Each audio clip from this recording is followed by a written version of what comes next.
Welcome viewer, I am Murugan S.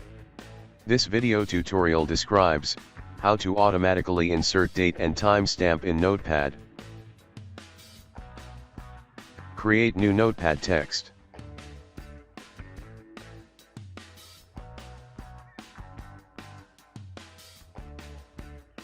Type .login first line.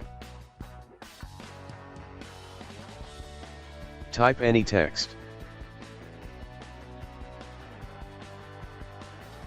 Simply save and exit.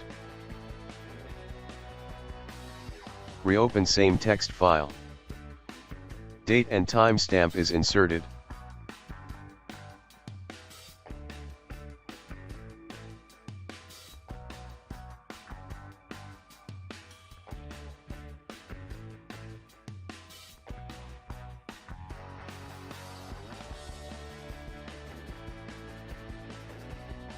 Thanks for watching.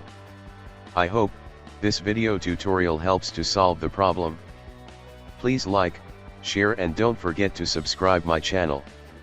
See you next video.